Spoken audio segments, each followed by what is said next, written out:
All right, so day 18, jump rope explorations. I'm going to show you a hand movement. It's the basic side swing. I say basic because you could go very fancy with this, and it's actually looks a little bit fancy in this basic stage. And I'm introducing it just so that if you're feeling a little bit of a tedium in the repetitive motion while you're trying to get proficient, this is a way to kind of give yourself a little bit of a break or motivation, and that it looks a little bit fancier than not.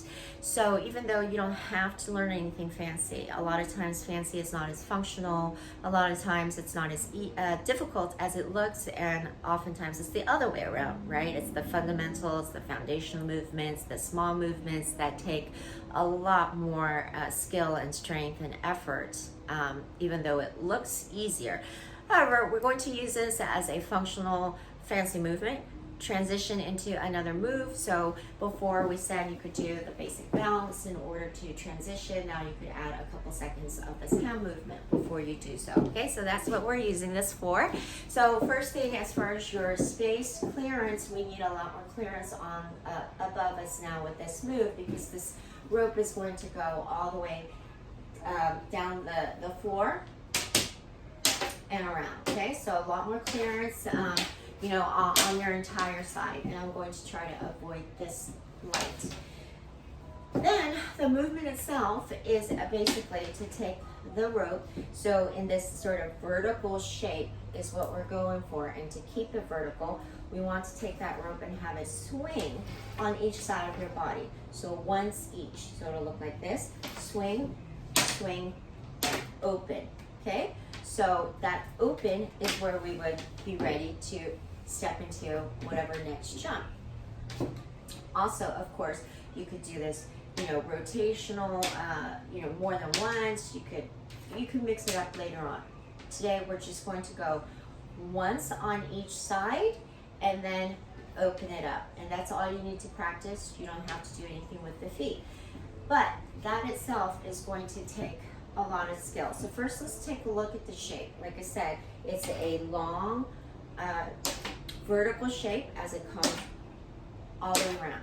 Then as it crosses here, again, vertical shape, so that if you're out here, okay, that's too far. If you're so close that you're going to hit yourself, that's too close. You want to keep it just close. If I turn back around, I'm not that different, okay, with this arm position from doing a regular jump. Okay, so we're not doing any exaggerated movements, okay, with the shoulders, with the arms, or anything like that. The wrists stay together. Okay, so we cover the shape. Now we're going to talk about the wrist, and it's basically all of the wrist. So the wrists stay relaxed together, and then the wrist controls the movement to the side.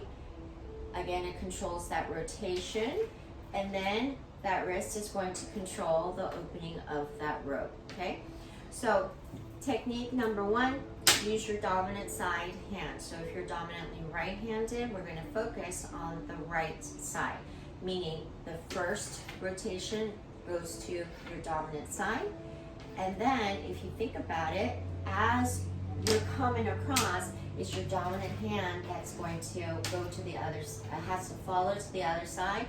Well, it's going to stay on top. So the wrist here is going to stay on top, and we're going to kind of cross that wrist over like so. So dominant wrist on top to create that additional swing. And again, the dominant hand, because it's already on top, is going to fling open in order to get ready for the next move. So let's think about it in terms of a 1, 2, 3 count. Okay, so 1, 2, 3. And I want you to listen this time. If you're doing it correctly, you'll hear, or if I did it correctly, you'll hear 2 clips, clip, clip, whip. Okay, so that means you have you have a nice, using our ear, you have a nice shape to what you're doing. So clip, okay, and of course in real life you're not going to be whipping yourself like I am, because you're going to be bouncing over it. So you could do that also first without the rope. Okay, practice keeping your wrists together, relax, and making the rotation of the wrist do the thing so it looks like this together, across, okay, a rotation there, and then the rotation to whip it open, right? That's basically what that is. And you can also even practice this with a any sort of cable or whatever you have that's even not a rope, so that you don't have to worry about the swinging part of it, okay? So, and again, because that will come much easier in real time with the momentum of the jump, okay? But right now, today, I want to focus on the hand movement and then the idea of what we're actually doing with the shape and the purpose of opening up so that we can continue the jump. Give it a go.